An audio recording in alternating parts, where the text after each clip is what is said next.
তোমরা আমাকে রক্ত দাও, আমি তোমাদের স্বাধীনতা দেব। যে বীর বিপ্লবীর এই উদ্দাত্ত আহ্বানে কাশ্মীর থেকে কন্যাকুমারিকা পর্যন্ত পরাধীন ভারতের যুবশক্তি ঐক্যবদ্ধভাবে লড়াইয়ে নেমেছিল, মঙ্গলবার সেই বীর বিপ্লবী নেতাজি সুভাষচন্দ্র বসুর 128তম জন্মজয়ন্তী।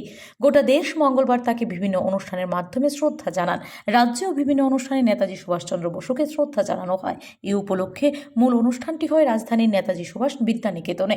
এখানে সবাই জাতীয় পতাকা উত্তোলন করে অনুষ্ঠানের সূচনা করেন রাজ্যের মুখ্যমন্ত্রী প্রফেসর ডক্টর মানিক সাহা। অনুষ্ঠানে সম্মানিত অতিথি হিসেবে উপস্থিত ছিলেন আগরতলা পৌর নিগমের মেয়র দীপক মজুমদার। উদ্বোধনী অনুষ্ঠানের পর বিদ্যালয় থেকে বর্ণাঢ্য শোভাযাত্রা বের হয়।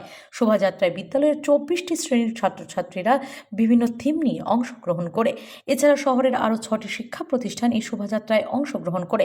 শোভাযাত্রাটি নেতাজি সুভাষ বিদ্যানিকেতন থেকে শুরু হয়ে post office Choumuhani, paradise Choumuhani, ICM Choumuhani, RMS Choumuhani, Jackson gate হয়ে কামন চৌমুহনী, সেন্ট্রাল রোড, মহারাজগঞ্জ বাজারে নেতাজি কর্নার থেকে এনএসএস রোড হয়ে নেতাজি সুভাষ বিদ্যানিকেতনের মাঠে গিয়ে সমাপ্ত হয়।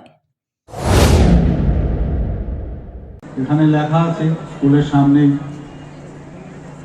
3রা মার্চ 1948 সনে স্কুল এখানে স্থাপিত হয়েছিল এবং তার যে মেইন উদ্দেশ্য সেটা ছিল যারা উদ্বাস্তু তাদের লেখাপড়ার ব্যবস্থা করা। সেই উপলক্ষে এই বিদ্যালয় স্থাপন করা হয়েছিল। শুধু তাই নয়, শিক্ষার্থীদের সত্যিকারের অর্থে সুনাগরিক তৈরি করার জন্য এই স্কুলে স্থাপন করা হয়েছিল এবং তার উপর জোরও দেওয়া হয়েছিল।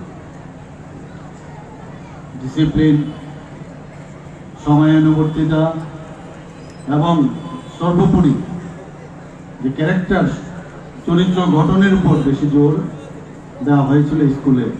আমরা বরাবরই জানি স্কুলের মাহাত্ম্য কি। Bureau report, S Bharat live 24 hours.